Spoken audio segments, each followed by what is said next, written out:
ധീരുഭായ് അംബാനി ഇന്ത്യയിലെ ഏറ്റവും മികച്ച ബിസിനസ്സുകാരിലൊരാളായിരുന്നു. അദ്ദേഹത്തിന്റെ കമ്പനിയായ റിലയൻസ് ഇൻഡസ്ട്രീസ് ഇന്ന് ഓരോ മിനിറ്റിലും ഏകദേശം കോടിക്കണക്കിന് രൂപ സമ്പാദിക്കുന്നു.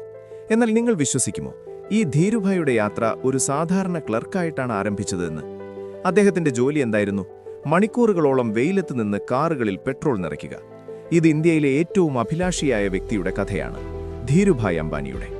കഥ ആരംഭിക്കുന്നത് 1932-ലാണ്. ഗുജറാത്തിലെ ചോർവാഡ് ഗ്രാമത്തിൽ ധീരജ് ലാൽ ഹീരാചന്ദ് അംബാനി ജനിക്കുന്നു. അദ്ദേഹത്തിന്റെ പിതാവ് ഒരു സ്കൂൾ അധ്യാപകനായിരുന്നു, ആദരണീയനായിരുന്നു. എന്നാൽ അദ്ദേഹത്തിന്റെ ശമ്പളം ഒരു വലിയ കുടുംബത്തെ നടത്താൻ പര്യാപ്തമായിരുന്നില്ല. 7 അംഗങ്ങളുള്ള കുടുംബം എങ്ങനെയോ 2 മുറികളുള്ള വീട്ടിൽ താമസിച്ചു. എന്നാൽ ഈ ദാരിദ്ര്യത്തിന് ധീരുഭായിയുടെ ധൈര്യം തകർക്കാൻ കഴിഞ്ഞില്ല. ബാല്യം മുതലേ അദ്ദേഹത്തിനൊരു പ്രത്യേക ആത്മവിശ്വാസവും ഒരു പ്രത്യേക വിശപ്പുമുണ്ടായിരുന്നു. ആളുകൾ കരുതി ഈ ആൺകുട്ടി തീർച്ചയായും എന്തെങ്കിലും നേടുമെന്ന്. 12 വയസ്സിൽ അദ്ദേഹം പഠനത്തിനായി ജുനാഗഡിലേക്ക് വന്നു. അദ്ദേഹത്തിന്റെ ദാരിദ്ര്യമായ പശ്ചാത്തലം കാരണം ബഹാദൂർ കാഞ്ചി ഹൈസ്കൂളിൽ സൗജന്യ വിദ്യാർത്ഥിയായി പ്രവേശനം ലഭിച്ചു. 1940-ൽ ഇന്ത്യ അപ്പോഴും ബ്രിട്ടീഷ് ഭരണത്തിന് കീഴിലായിരുന്നു. അതുകൊണ്ട് 1946-ൽ വെറും 14 വയസ്സുള്ളപ്പോൾ ധീരുഭായ് തന്റെ സുഹൃത്ത് കൃഷ്ണകാന്ത് വഗാരിയയ്ക്കൊപ്പം ചേർന്ന് ജുനാഗഡ് വിദ്യാർത്ഥി സംഘ് എന്ന പേരിൽ ഒരു വിദ്യാർത്ഥി സംഘടന രൂപീകരിച്ചു. സ്വാതന്ത്ര്യ സമരത്തിൽ ആവേശത്തോടെ പങ്കെടുത്തു. 1949-ൽ അദ്ദേഹം മെട്രിക്കുലേഷൻ പരീക്ഷ പാസായി. എന്നാൽ ഇനിയെന്ത്? പണമില്ല, കുടുംബ ബിസിനസ്സില്ല, ഒരു ബന്ധവുമില്ല. അത്തരമൊരു സാഹചര്യത്തിൽ അദ്ദേഹത്തിന്റെ സമുദായത്തിലെ ഒരു പഴയ പാരമ്പര്യം വഴികാണിച്ചു. പതിറ്റാണ്ടുകളായി യുവ ഗുജറാത്തി ആൺകുട്ടികൾ അറേബ്യൻ രാജ്യങ്ങളിലേക്ക് യാത്ര ചെയ്യുമായിരുന്നു. അവർ 8 മുതൽ 10 വർഷം വരെ ജോലി ചെയ്ത് പണം സമ്പാദിക്കും. എന്നിട്ട് തിരിച്ചു വന്ന് സ്വന്തമായി ബിസിനസ് ആരംഭിക്കും. അതുകൊണ്ട് 16 വയസ്സുകാരനായ ധീരുഭായും ഒരു സ്റ്റീമർ കയറി വീട്ടിൽ നിന്ന് 2400 കിലോമീറ്റർ അകലെയുള്ള ഏഡനിലേക്ക് പുറപ്പെട്ടു. ഏഡനിൽ അദ്ദേഹം ബെസ് ആൻഡ് കമ്പനിയിൽ ജോലി അഭിമുഖം നടത്തി. ഈ കമ്പനി ചെങ്കടൽ മേഖലയിലെ 80% വ്യാപാരവും നിയന്ത്രിച്ചിരുന്നു. അവരുടെ ജോലി കാറുകൾ, മൃഗങ്ങളുടെ തോലുകൾ, പെട്രോളിയം ഉൽപ്പന്നങ്ങൾ തുടങ്ങി പല ഉൽപ്പന്നങ്ങളിലുമായിരുന്നു. ഭാഗ്യവശാൽ അദ്ദേഹത്തിന്റെ അഭിമുഖക്കാരനും ഒരു ഗുജറാത്തിയായിരുന്നു, മംഗൾഭായ് പട്ടേൽ. അഭിമുഖത്തിൽ ടൈംസ് ഓഫ് ഇന്ത്യയിലെ ഒരു ലേഖനം വായിച്ച് ഇംഗ്ലീഷിൽ സംഗ്രഹം എഴുതാൻ ആവശ്യപ്പെട്ടു. അദ്ദേഹം ഈ പരീക്ഷ സുഖകരമായി പാസായി. ഉടൻ തന്നെ ജോലി ലഭിച്ചു. തുടക്കത്തിൽ അദ്ദേഹത്തിന്റെ ജോലി മണിക്കൂറുകളോളം വെയിലത്ത് നിന്ന് കാറുകളിൽ പെട്രോൾ നിറയ്ക്കുക എന്നതായിരുന്നു. കൂടാതെ ഷെല്ലിന്റെ പെട്രോളിയം, എണ്ണ, ഗ്രീസ് ഉൽപ്പന്നങ്ങൾ സ്ഥലങ്ങൾ ചുറ്റി വിപണനം ചെയ്യുകയും ചെയ്യണമായിരുന്നു. വർഷങ്ങൾക്ക് ശേഷം അഭിമുഖക്കാരൻ മംഗൾഭായ് പട്ടേൽ ഓർമ്മിച്ചു, ധീരുഭായിയെക്കുറിച്ചുള്ള അദ്ദേഹത്തിന്റെ ആദ്യ മതിപ്പ് അദ്ദേഹത്തിന്റെ നടത്തത്തിന്റെ രീതിയായിരുന്നു. അദ്ദേഹത്തിന്റെ കാൽച്ചുവടുകൾ വളരെ ഘനമുള്ളതായിരുന്നു. അദ്ദേഹം നടന്നത് എവിടെയെങ്കിലും എത്തണം, സമയം കുറവാണ് എന്ന പോലെയായിരുന്നു. 1950-ന്റെ തുടക്കത്തിൽ ധീരുഭായ് ഒരു രസകരമായ കാര്യം ശ്രദ്ധിച്ചു. യമനിൽ ഉപയോഗിക്കുന്ന കറൻസി റിയാലായിരുന്നു. റിയാലിലെ വെള്ളിയുടെ അളവിന്റെ മാർക്കറ്റ് മൂല്യം ആ നാണയത്തിന്റെ തന്നെ വിനിമയ നിരക്കിനേക്കാൾ കൂടുതലായിരുന്നു. ഉദാഹരണത്തിന്, ഒരു റിയാൽ നാണയത്തിന്റെ മൂല്യം 10 ബ്രിട്ടീഷ് പൗണ്ടിന് തുല്യമായിരുന്നു എന്നിരിക്കട്ടെ. എന്നാൽ ആ റിയാലിലെ വെള്ളിയുടെ മാർക്കറ്റ് മൂല്യം 12 ബ്രിട്ടീഷ് പൗണ്ടായിരുന്നു. അതായത് നിങ്ങൾക്ക് 10 പൗണ്ടിന് ഒരു റിയാൽ നാണയം വാങ്ങാം, ഉരുക്കി അതിലെ വെള്ളി 12 പൗണ്ടിന് വിൽക്കാം. നേരിട്ട് 2 പൗണ്ടിന്റെ ലാഭം. ധീരുഭായ് കൃത്യമായി ഇത് തന്നെ ചെയ്തു. അദ്ദേഹം മണി ചേഞ്ചർമാരിൽ നിന്ന് കഴിയുന്നത്ര റിയാലുകൾക്ക് ഓർഡർ നൽകി. എന്നിട്ട് നാണയങ്ങൾ ഉരുക്കി വെള്ളി വേർതിരിച്ചെടുത്തു. വെള്ളി ഇങ്കോട്ടുകൾ ലണ്ടനിലെ ബുള്ളിയൻ ഡീലർമാർക്ക് വിറ്റു. ഈ പ്രവർത്തനം ഏകദേശം 3 മാസം നീണ്ടുനിന്നു. എന്നാൽ പിന്നീട് റിയാലിന്റെ രക്തചംക്രമണത്തിൽ കുറവുണ്ടായതിനാൽ അധികാരികൾക്ക് സംശയം തോന്നി. ധീരുഭായിക്ക് ഈ ജോലി നിർത്തേണ്ടി വന്നു.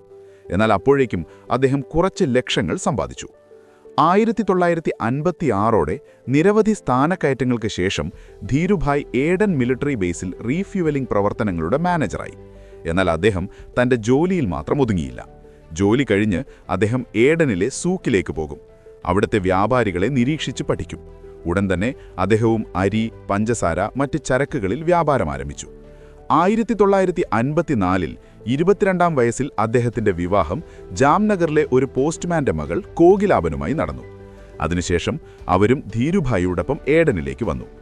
1957-ൽ ഏഡനിൽ തന്നെ അവരുടെ ആദ്യ മകൻ മുകേഷ് അംബാനി ജനിച്ചു.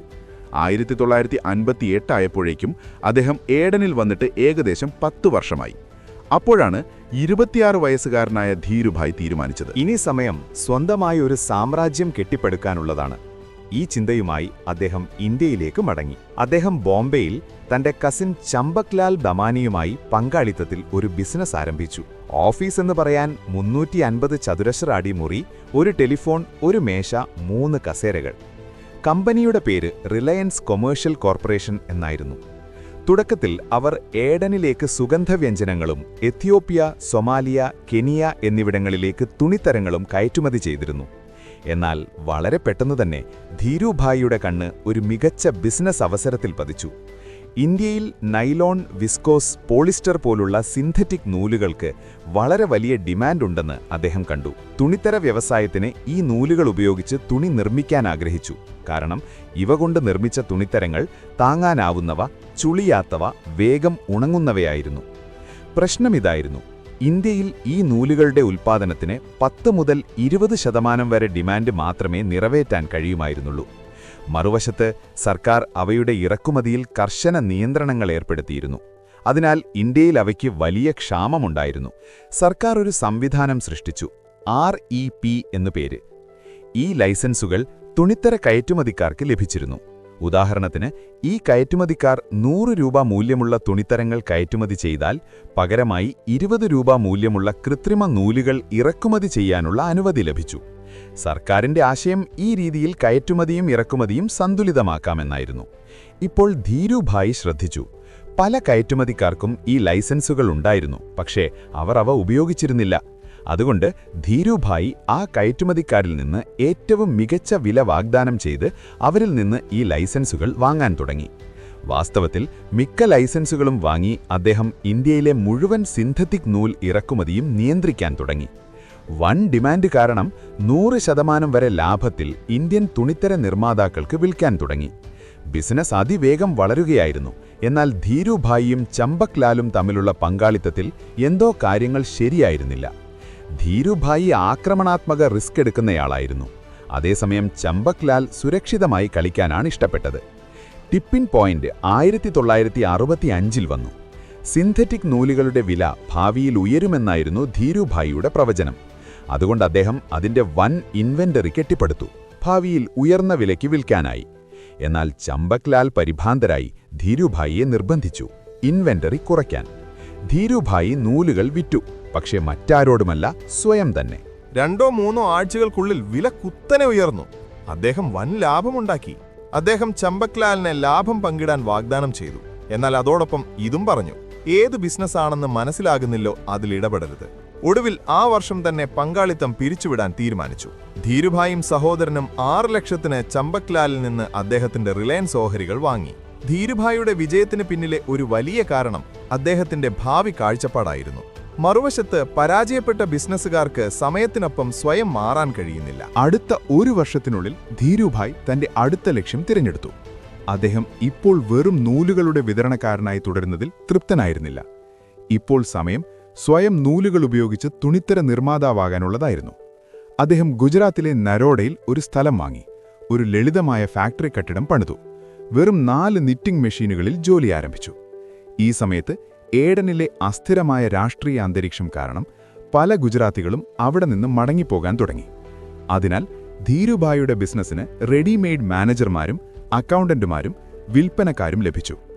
ധീരുഭായ് ശ്രദ്ധിച്ചു, ഇന്ത്യൻ തുണിത്തര വിപണിയിൽ ഒരു സ്ഥാപിത ബ്രാൻഡുമില്ലായിരുന്നു. ആരുടെ സാധനം വില കുറഞ്ഞതോ അത് കൂടുതൽ വിറ്റുപോയി. അത്തരമൊരു സാഹചര്യത്തിൽ അദ്ദേഹം സ്വന്തമായി ഒരു തുണിത്തര ബ്രാൻഡ് ലോഞ്ച് ചെയ്യാനുള്ള ജീനിയസ് തീരുമാനമെടുത്തു. ആ ബ്രാൻഡായിരുന്നു വിമൽ. അദ്ദേഹം അതിനെ മാസ് മാർക്കറ്റിനായുള്ള പ്രീമിയം ഫാബ്രിക്കായി സ്ഥാനപ്പെടുത്തി. അതിന്റെ ടാഗ് ലൈനായിരുന്നു ഓൺലി വിമൽ. അതതിനെ മറ്റുള്ളവയിൽ നിന്ന് എക്സ്ക്ലൂസീവും ശ്രേഷ്ഠവുമായി സ്ഥാനപ്പെടുത്തി. പരസ്യങ്ങൾക്കായി അവർ വർഷം 1 കോടി രൂപ ചെലവഴിച്ചു. അതിൽ ഫാഷൻ ഷോകൾ, ബിൽബോർഡുകൾ, പത്രങ്ങൾ എന്നിവയുൾപ്പെട്ടിരുന്നു. വിതരണത്തിനായി അവർ ഫ്രാഞ്ചൈസി പോലുള്ള ബിസിനസ് മോഡൽ വികസിപ്പിച്ചു. അത് മുൻപ് പാശ്ചാത്യ രാജ്യങ്ങളിൽ മാത്രമേ പ്രചാരത്തിലുണ്ടായിരുന്നുള്ളൂ. രാജ്യമെമ്പാടും ഏകദേശം 400 കടകൾക്ക് വിമലിന്റെ ഫ്രാഞ്ചൈസി നൽകി. ഇതെല്ലാം കൊണ്ടുണ്ടായ ഫലം 1979 ആവുമ്പോഴേക്കും നരോഡ ഫാക്ടറിയുടെ വലിപ്പം 25 ലക്ഷം ചതുരശ്ര അടിയിലെത്തി. തൊഴിലാളികളുടെ എണ്ണം 5000 ആയിരുന്നു. 155 കോടി രൂപ വരുമാനത്തോടെ റിലയൻസ് ഇന്ത്യയിലെ ഏറ്റവും വലിയ തുണിത്തര നിർമ്മാതാവായി. ഈ സമയത്ത് 1977 ധീരുഭായ് അത്തരമൊരു തീരുമാനമെടുത്തു. അത് ഇന്ത്യൻ ഓഹരി വിപണികളെ എന്നേക്കും മാറ്റിമറിച്ചു. അദ്ദേഹം റിലയൻസിന്റെ IPO ലോഞ്ച് ചെയ്തു. ഇതിനു മുമ്പ് IPOകളിൽ ബിസിനസ് ഹൗസുകളും സ്ഥാപന നിക്ഷേപകരും സമ്പന്ന കുടുംബങ്ങളും മാത്രമേ പണം നിക്ഷേപിച്ചിരുന്നുള്ളൂ. എന്നാൽ റിലയൻസിന്റെ ശ്രദ്ധ ഇന്ത്യയിലെ മധ്യവർഗത്തെ പങ്കാളികളാക്കുക എന്നതായിരുന്നു. അദ്ദേഹം 10 രൂപ ഓഹരി വിലയിൽ 28 ലക്ഷം ഓഹരികൾ വാഗ്ദാനം ചെയ്തു. ഈ IPO 7 മടങ്ങ് ഓവർ സബ്സ്ക്രൈബ് ചെയ്യപ്പെട്ടു.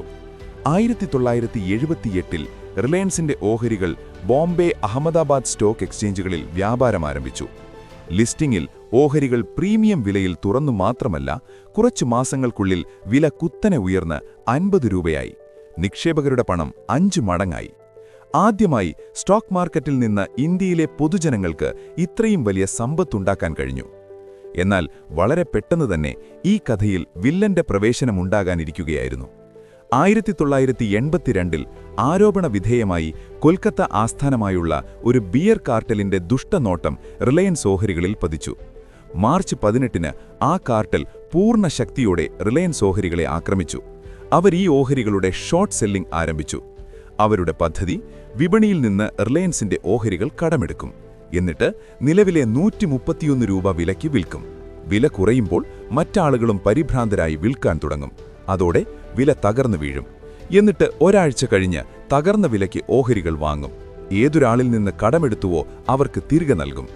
ആദ്യ വിലയും ഇപ്പോഴത്തെ വിലയും തമ്മിലുള്ള വ്യത്യാസമായിരിക്കും ബിയർ കാർട്ടലിന്റെ ലാഭം. സാധാരണഗതിയിൽ ഷോർട്ട് സെല്ലിംഗ് പ്രവർത്തിക്കുന്നതിങ്ങനെയാണ്. ആ ദിവസം അരമണിക്കൂറിനുള്ളിൽ ബിയർ കാർട്ടൽ റിലയൻസിന്റെ ഏകദേശം 3.5 ലക്ഷം ഓഹരികൾ വിറ്റു. വില 131-ൽ നിന്ന് 121-ആയി താഴ്ന്നു. എന്നാൽ പിന്നീടെന്തോ അവിശ്വസനീയമായ സംഭവിച്ചു. പശ്ചിമേഷ്യൻ രാജ്യങ്ങളിൽ നിന്ന് വരുന്ന വാങ്ങുന്നവരുടെ ഒരു നിഗൂഢ സംഘം സജീവമായി. ഈ ആളുകൾ ബെയറുകൾ വിറ്റ ഓഹരികൾ വാങ്ങാൻ തുടങ്ങി. ബെയറുകൾ എത്ര വിറ്റുവോ അത്രയും ഇവർ വാങ്ങി. ആഴ്ചകളോളം ഈ യുദ്ധം നീണ്ടുനിന്നു. ബെയറുകൾ ഓഹരികൾ വിറ്റ് തകർക്കാൻ ശ്രമിച്ചുകൊണ്ടിരുന്നു. അതേസമയം ഈ വാങ്ങുന്നവർ വാങ്ങിക്കൊണ്ടേയിരുന്നു. ഡിമാൻഡ് കുറയാൻ അനുവദിച്ചില്ല. ഏപ്രിൽ 30-ഓടെ റിലയൻസിന്റെ ഓഹരികൾ തകർന്നു വീഴുന്നതിന് പകരം 201 രൂപ വിലയിലെത്തി. ഇപ്പോൾ സമയമായിരുന്നു ബെയർ കാർട്ടൽ വിപണിയിൽ നിന്ന് യഥാർത്ഥ ഓഹരികൾ വാങ്ങി ഏതൊരാളിൽ നിന്ന് കടമെടുത്തുവോ അവർക്ക് തിരികെ നൽകാൻ. ബെയറുകൾക്ക് ഓരോ ഓഹരിയിലും വൻ നഷ്ടം സംഭവിച്ചു. അതിനാൽ അവരിലെ പല അംഗങ്ങളും പൂർണ്ണമായും നശിച്ചുപോയി. യഥാർത്ഥ ത്രില്ലർ ഇതായിരുന്നു. ആരോപണ വിധേയമായി 10 കോടിയുടെ റിലയൻസ് ഓഹരികൾ വാങ്ങിയ NRI വാങ്ങുന്നവരുടെ പിന്നിൽ മറ്റാരുമല്ല, സ്വയം ധീരൂഭായ് അംബാനി തന്നെയായിരുന്നു. എങ്കിലും ഇന്നുവരെ ഔദ്യോഗികമായി ഇവ രണ്ടും തമ്മിൽ യാതൊരു ബന്ധവും സ്ഥാപിക്കപ്പെട്ടിട്ടില്ല. ഈ വിജയം റിലയൻസ് ഓഹരികളെ ഇന്ത്യൻ സ്റ്റോക്ക് മാർക്കറ്റിലെ ഏറ്റവും ജനപ്രിയ ഓഹരിയാക്കി. ധീരൂഭായ് സ്വയം ചെറിയ നിക്ഷേപകരുടെ മിശിഹ എന്ന് വിളിക്കപ്പെടാൻ തുടങ്ങി. സ്റ്റോക്ക് മാർക്കറ്റുകളായാലും ബിസിനസ്സായാലും ധീരൂഭായ് എല്ലായിടത്തും വിജയിക്കുകയായിരുന്നു. എന്നാൽ ഈ വിജയം അദ്ദേഹത്തിന്റെ ബിസിനസ് വൈദഗ്ധ്യം കൊണ്ടും തന്ത്രങ്ങൾ കൊണ്ടും മാത്രമായിരുന്നില്ല. ഇന്ത്യയിൽ 1970-കളും 80-കളും ലൈസൻസ് രാജിന്റെ കാലമായിരുന്നു. ബിസിനസ്സിൽ എന്തെങ്കിലും വലിയ കാര്യം ചെയ്യണമെങ്കിൽ അധികാരത്തിലിരിക്കുന്ന ആളുകളുമായി ശക്തമായ ബന്ധം നിലനിർത്തേണ്ടതുണ്ടെന്ന് ധീരൂഭായ്ക്ക് നന്നായി അറിയാമായിരുന്നു. അതുകൊണ്ട് ഭരണകക്ഷിയായാലും പ്രതിപക്ഷമായാലും എല്ലാവരുമായി നല്ല ബന്ധം നിലനിർത്താൻ ധീരൂഭായ് പൂർണ്ണ ശ്രമം നടത്തി. ആരോപണ വിധേയമായി ഈ സ്വാധീനം ഉപയോഗിച്ചാണ് 1971-ൽ അദ്ദേഹം ഹൈ യൂണിറ്റ് വാല്യൂ സ്കീം അംഗീകരിപ്പിച്ചത്. ഈ സ്കീമിനു മുമ്പ് നൈലോൺ തുണിത്തരങ്ങൾ കയറ്റുമതി ചെയ്താൽ നൈലോൺ നൂലുകൾ മാത്രമേ ഇറക്കുമതി ചെയ്യാൻ അനുമതിയുണ്ടായിരുന്നുള്ളൂ. എന്നാൽ ഇപ്പോൾ നൈലോൺ കയറ്റുമതി ചെയ്ത് കൂടുതൽ മൂല്യമുള്ള പോളിസ്റ്റർ ഫിലമെന്റ് നൂൽ ഇറക്കുമതി ചെയ്യാൻ കഴിയുമായിരുന്നു. ഈ സ്കീമിൽ നിന്ന് റിലയൻസിന് വളരെയധികം പ്രയോജനം ലഭിച്ചു. നിസ്സംശയം ധീരൂഭായ് ഒരു പ്രതിഭാശാലിയായ ബിസിനസ്സുകാരനായിരുന്നു. എന്നാൽ ആവശ്യം വരുമ്പോൾ സാം, ദാം, ദണ്ഡ്, ഭേദ് എല്ലാ മാർഗങ്ങൾ ഉപയോഗിക്കാൻ അദ്ദേഹത്തിന് അറിയാമായിരുന്നു. അദ്ദേഹത്തിന്റെ ഈ വശം നുസ്ലി വാഡിയയുമായുള്ള മത്സരത്തിൽ കണ്ടു. നുസ്ലി വാഡിയ ബോംബെ ഡൈയിങ്ങിന്റെ പ്രൊമോട്ടറായിരുന്നു. തുണിത്തര വിപണിയിൽ റിലയൻസിന്റെ നേരിട്ടുള്ള എതിരാളിയായിരുന്നു അത്. ആരോപണ വിധേയമായി വാഡിയയ്ക്കെതിരെ തന്റെ എല്ലാ ആയുധങ്ങളും ധീരൂഭായ് ഉപയോഗിച്ചു. ബോംബെ ഡൈയിങ്ങിന്റെ ഒരു നിർമ്മാണ പ്ലാന്റ് സജ്ജീകരിക്കപ്പെട്ടുകൊണ്ടിരിക്കുമ്പോൾ നിഗൂഢമായി സർക്കാർ അവരുടെ ലൈസൻസ് 2 വർഷത്തേക്ക് തടഞ്ഞുവച്ചു. അവരുടെ പ്ലാന്റിന്റെ ഉപകരണങ്ങൾ ഇറക്കുമതി ചെയ്തെത്തിയപ്പോൾ കസ്റ്റംസ് അവയെ പരിശോധന എന്ന പേരിൽ 4 ആഴ്ചത്തേക്ക് തടഞ്ഞുവച്ചു. ഇതോടൊപ്പം വാഡിയയ്ക്കെതിരെ ഒരു നെഗറ്റീവ് മീഡിയ ക്യാമ്പയിനും ആരംഭിച്ചു. അവരുടെ പ്ലാന്റിനെ ജങ്ക് എന്ന് വിളിച്ചു. അവരുടെ പ്ലാന്റിൽ നിലവാരം കുറഞ്ഞ ഉൽപ്പന്നങ്ങളാണ് നിർമ്മിക്കുന്നതെന്നും പറഞ്ഞു. ഈ റിപ്പോർട്ടുകൾ എഴുതിയ പത്രപ്രവർത്തകരിൽ പലരും ഡേർട്ടി ഡസൻ എന്ന പേരിൽ അറിയപ്പെട്ടിരുന്നു. ആരോപണ വിധേയമായി ഇവർ വാഡിയയ്ക്കെതിരെ റിപ്പോർട്ടുകൾ എഴുതാൻ പണം വാങ്ങിയിരുന്ന പത്രപ്രവർത്തകരായിരുന്നു. എന്നാൽ ഈ ബിസിനസ് യുദ്ധം ഒറ്റ വഴിക്കുള്ളതായിരുന്നില്ല. രാംനാഥ് ഗോയങ്ക ഇന്ത്യൻ എക്സ്പ്രസ് പത്രത്തിന്റെ ഉടമയായിരുന്നു. നുസ്ലി വാഡിയയുമായി വളരെ അടുത്ത ബന്ധവുമുണ്ടായിരുന്നു. മാധ്യമങ്ങളെ ധീരുഭായ് കൈകാര്യം ചെയ്തതായി ഗോയങ്കയ്ക്ക് തോന്നിയപ്പോൾ അദ്ദേഹം തന്റെ മുഴുവൻ സാമ്രാജ്യവും റിലയൻസിനെതിരെ വിന്യസിച്ചു. അദ്ദേഹം അന്വേഷണാത്മക പത്രപ്രവർത്തകനായ സ്വാമിനാഥൻ ഗുരുമൂർത്തിയെ നിയോഗിച്ചു. അദ്ദേഹം റിലയൻസിന്റെ ബിസിനസ് രീതികൾക്കെതിരെ നിരവധി എക്സ്പോസേകൾ എഴുതി. ഈ സമയത്ത് 1985ഓടെ റിലയൻസിനെതിരെ ഏകദേശം 27 കോടിയുടെ എക്സൈസ് ഒഴിവാക്കലിന്റെ നോട്ടീസ് വന്നിരുന്നു. കൂടാതെ CBI അന്വേഷണവും ആരംഭിച്ചു. വർഷങ്ങളോളം നീണ്ടുനിന്ന ഈ ബിസിനസ് യുദ്ധം ധീരുഭായിയുടെ മേൽ ആഘാതമുണ്ടാക്കിക്കൊണ്ടിരുന്നു. അതുകാരണം 1986-ൽ അദ്ദേഹത്തിന് ഒരു വൻ സ്ട്രോക്ക് അഥവാ പക്ഷാഘാതം സംഭവിച്ചു. കുടുംബം അദ്ദേഹത്തെ USA-യിലെ ഒരു ആശുപത്രിയിൽ പ്രവേശിപ്പിച്ചു. അവിടെ ആഴ്ചകളോളം അദ്ദേഹം ജീവിതവും മരണവും തമ്മിലുള്ള പോരാട്ടം നടത്തി. ചില ആളുകൾ കരുതി ഇത് ധീരുഭായ് യുഗത്തിന്റെ അവസാനമാണെന്ന്. എന്നാൽ മാർച്ച് 1986-ൽ അദ്ദേഹം ഇന്ത്യയിലേക്ക് മടങ്ങിയെത്തിയപ്പോൾ എല്ലാവരും ഞെട്ടിപ്പോയി. അദ്ദേഹത്തിന്റെ വലതുവശം തളർന്നിരുന്നു. കൈ വളഞ്ഞ അവസ്ഥയിലായിരുന്നു. നടക്കാൻ ബുദ്ധിമുട്ടായിരുന്നു. എന്നാൽ കണ്ണുകളിൽ പഴയ തീജ്വാല തന്നെയായിരുന്നു. സ്ട്രോക്ക് അദ്ദേഹത്തിന്റെ ശരീരത്തെ മന്ദീഭവിപ്പിച്ചുവെങ്കിലും മസ്തിഷ്കം ഇപ്പോഴും വേഗത്തിൽ പ്രവർത്തിച്ചുകൊണ്ടിരുന്നു. അദ്ദേഹം ഉടൻ തന്നെ സ്വയം ബിസിനസ്സിലേക്ക് എറിഞ്ഞുവിട്ടു. കാരണം ഇപ്പോൾ അദ്ദേഹത്തിന് തന്റെ ജീവിതത്തിലെ ഏറ്റവും വലിയ സ്വപ്നം പൂർത്തീകരിക്കേണ്ടിയിരുന്നു. അത്തരമൊരു സ്വപ്നം അത് ഇന്ത്യയുടെ മുഴുവൻ പെട്രോളിയം വ്യവസായത്തെയും എന്നേക്കും മാറ്റിമറിക്കാൻ പോകുന്നതായിരുന്നു. 1980 വരെ വിമലിന്റെ തുണിത്തരങ്ങൾ നിർമ്മിക്കാൻ റിലയൻസിനെ മറ്റുള്ളവരിൽ നിന്ന് പോളിസ്റ്റർ നൂലുകൾ വാങ്ങേണ്ടി വന്നിരുന്നു. യഥാർത്ഥത്തിൽ ഈ നൂലുകൾ നിർമ്മിക്കുന്നത് രാസവസ്തുക്കളിൽ നിന്നാണ്. ഈ രാസവസ്തുക്കൾ വരുന്നത് പെട്രോളിയം ഉൽപ്പന്നത്തിൽ നിന്നാണ്. പെട്രോളിയം ഉൽപ്പന്നങ്ങൾ വരുന്നത് ക്രൂഡ് ഓയിലിൽ നിന്നാണ്. ക്രൂഡ് ഓയിൽ ശുദ്ധീകരിക്കപ്പെടുന്നത് ശുദ്ധീകരണശാലയിലാണ്, അതായത് റിഫൈനറിയിൽ. ക്രൂഡ് ഓയിൽ ശുദ്ധീകരണം മുതൽ തുണിത്തര ഉൽപ്പാദനം വരെ എല്ലാം റിലയൻസ് സ്വയം ചെയ്യണമെന്നായിരുന്നു ധീരുഭായിയുടെ ആഗ്രഹം, അതായത് പൂർണ്ണമായ ബാക്ക്വേർഡ് ഇൻ്റഗ്രേഷൻ. യഥാർത്ഥത്തിൽ ഈ സ്വപ്നത്തിലെ ജോലി 1982-ൽ തന്നെ ആരംഭിച്ചിരുന്നു. റിലയൻസ് പാതാൽഗംഗയിൽ തങ്ങളുടെ ആദ്യത്തെ പോളിസ്റ്റർ പ്ലാന്റ് പണിതു. ആ പ്ലാന്റ് നിർമ്മിക്കാൻ കുറഞ്ഞത് 26 മാസമെങ്കിലും എടുക്കേണ്ടിയിരുന്നു. 24 വയസ്സുകാരനായ മുകേഷ് അംബാനിയുടെ നേതൃത്വത്തിൽ ആ പ്ലാന്റ് വെറും 18 മാസങ്ങൾക്കുള്ളിൽ പ്രവർത്തന സജ്ജമായി. റിലയൻസ് ഇപ്പോൾ പോളിസ്റ്റർ നൂലുകൾ സ്വയം നിർമ്മിക്കാൻ തുടങ്ങി. എന്നാൽ പോളിസ്റ്റർ നിർമ്മിക്കാൻ ആവശ്യമായ രാസവസ്തുക്കൾ ഇപ്പോഴും മറ്റുള്ളവരിൽ നിന്ന് വാങ്ങിക്കൊണ്ടിരുന്നു. അതുകൊണ്ട് 1984 മുതൽ 1989 വരെയുള്ള കാലയളവിൽ PTA, MEG, മറ്റു പെട്രോകെമിക്കലുകൾ നിർമ്മിക്കുന്നതിനുള്ള പ്ലാന്റുകളും സ്ഥാപിച്ചു. അതിനുശേഷം തുണിത്തരങ്ങളും പോളിസ്റ്ററും പോളിസ്റ്റർ നിർമ്മിക്കാനുള്ള പെട്രോകെമിക്കലുകളും സ്വയം റിലയൻസ് നിർമ്മിക്കുകയായിരുന്നു. എന്നാൽ ഇപ്പോഴും അന്തിമ ലക്ഷ്യം ബാക്കിയായിരുന്നു. ലക്ഷ്യം എണ്ണ ശുദ്ധീകരണശാല, അതായത് റിഫൈനറി. എന്നാൽ റിഫൈനറിയിലെ ജോലി ആരംഭിക്കുന്നതിനു മുമ്പ് കഥയിലൊരു വലിയ ത്രില്ലർ സംഭവിക്കുന്നു. മൺസൂണിൽ പെരുമഴ കാരണം പാതാൽഗംഗ താഴ്വരയിൽ ഒരു ഭയങ്കര വെള്ളപ്പൊക്കമുണ്ടാകുന്നു. കുറച്ചു മണിക്കൂറുകൾക്കുള്ളിൽ തന്നെ റിലയൻസിന്റെ ഫാക്ടറിയും 100 കണക്കിന് കോടികൾ വിലമതിക്കുന്ന യന്ത്രങ്ങളും വെള്ളത്തിലും ചെളിയിലും മുങ്ങിപ്പോകുന്നു. ധീരുഭായിയുടെ സ്വപ്നം പല വർഷങ്ങൾ പിന്നോട്ടു പോയതുപോലെ തോന്നി. എന്നാൽ പിന്നീട് സ്ഥിതിഗതികളുടെ ചുമതല മുകേഷ് അംബാനി ഏറ്റെടുത്തു. വെള്ളം കുറഞ്ഞ ഉടൻ തന്നെ തൊഴിലാളികളുടെ ഒരു സേന യുദ്ധകാല അടിസ്ഥാനത്തിൽ ജോലി ചെയ്തു. ഓരോ യന്ത്രവും ഡിസസംബിൾ ചെയ്ത് വൃത്തിയാക്കി വീണ്ടും അസംബിൾ ചെയ്തു. വെറും 1 മാസത്തിനുള്ളിൽ മുഴുവൻ പ്ലാന്റും വീണ്ടും പ്രവർത്തന സജ്ജമായി. ഈ വെള്ളപ്പൊക്കത്തിന് 4 വർഷങ്ങൾക്ക് ശേഷം 1993-ൽ ധീരുഭായ് ഒടുവിൽ തന്റെ സ്വപ്ന പദ്ധതി പ്രഖ്യാപിച്ചു.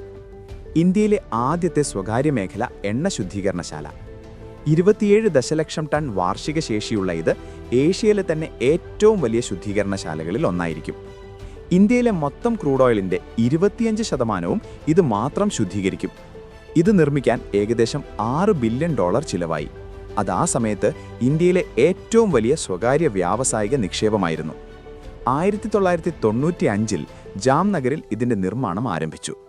വെറും 3 വർഷങ്ങൾക്കുള്ളിൽ മുഴുവൻ കോംപ്ലക്സും നിർമ്മിച്ചു തീർത്തു. 2000-ൽ പ്രവർത്തനങ്ങൾ ആരംഭിച്ചു. 2001ഓടെ ഈ ശുദ്ധീകരണശാല 107% ശേഷിയിൽ പ്രവർത്തിക്കുകയായിരുന്നു. ഇവിടെ ഡീസൽ, പെട്രോൾ, മണ്ണെണ്ണ തുടങ്ങിയ ഇന്ധനങ്ങളും പാരാക്സിലിൻ, നാഫ്ത തുടങ്ങിയ പെട്രോകെമിക്കലുകളും നിർമ്മിക്കപ്പെട്ടു. ശുദ്ധീകരണശാലയുടെ 70 മുതൽ 75% വരെ ഉൽപ്പാദനം ബാഹ്യ ഉപഭോക്താക്കൾക്ക് വിറ്റുപോയി. ബാക്കിയുള്ളത് സ്വയം റിലയൻസ് ഉപയോഗിച്ചു. അതോടെ ധീരുഭായിയുടെ ബാക്ക്വേർഡ് ഇൻ്റഗ്രേഷന്റെ സ്വപ്നം ഇപ്പോൾ പൂർത്തിയായിരുന്നു. ഈ ശുദ്ധീകരണശാല മരുഭൂമി പ്രദേശത്തായിരുന്നു നിർമ്മിച്ചത്. അതുകൊണ്ട് ധീരുഭായ് ചുറ്റുപാടും പച്ചപ്പ് വർദ്ധിപ്പിക്കാൻ ഏകദേശം 66,000 മാങ്കോട്ടി മരങ്ങൾ നട്ടുപിടിപ്പിച്ചു. പിന്നീട് 36,800 മരങ്ങൾ കൂടി ചേർത്തു. ഇത് മുഗൾ ചക്രവർത്തി അക്ബറിന്റെ 1,00,000 മാങ്കോട്ടി മരങ്ങളുടെ റെക്കോർഡ് തകർത്തു.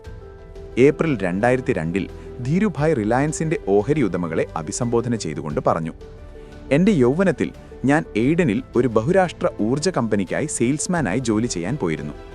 അപ്പോൾ ഞാൻ സ്വപ്നം കണ്ടു, ഞാൻ എൻ്റെ നാട്ടിലേക്ക് മടങ്ങിവന്ന് ഇന്ത്യയുടെ സ്വന്തമായി ഒരു ആഗോള ഊർജ്ജ കമ്പനി സൃഷ്ടിക്കും. അദ്ദേഹത്തിൻ്റെ ആ സ്വപ്നം ഇപ്പോൾ പൂർത്തീകരിക്കപ്പെട്ടിരുന്നു. ആ സമയത്ത് ആർക്കും ഒരു ഊഹവുമില്ലായിരുന്നു ഇത് ധീരുഭായ് അംബാനിയുടെ അവസാന ഓഹരി ഉടമ അഭിസംബോധനയായിരിക്കുമെന്ന്. 2 മാസങ്ങൾക്ക് ശേഷം ജൂൺ 24, 2002 അദ്ദേഹത്തിന് രണ്ടാമത്തെ സ്ട്രോക്ക് സംഭവിച്ചു. ജൂലൈ 6, 2002 അദ്ദേഹം തൻ്റെ അവസാന ശ്വാസം വലിച്ചു. ധീരുഭായ് പറയുമായിരുന്നു, നമ്മുടെ സ്വപ്നങ്ങൾ വലുതായിരിക്കണം, നമ്മുടെ അഭിലാഷങ്ങൾ ഉയർന്നതായിരിക്കണം, നമ്മുടെ പ്രതിബദ്ധത ആഴമുള്ളതായിരിക്കണം, നമ്മുടെ പരിശ്രമങ്ങൾ വലുതായിരിക്കണം. ഈ മാനസികാവസ്ഥ കൊണ്ടാണ് ഒരു ഗ്രാമത്തിലെ അധ്യാപകന്റെ മകൻ ഇന്ത്യയിലെ ഏറ്റവും വലിയ കമ്പനി സ്ഥാപിച്ചത്. ഇതായിരുന്നു കഥ, ധീരുഭായ് അംബാനിയുടെ കഥ.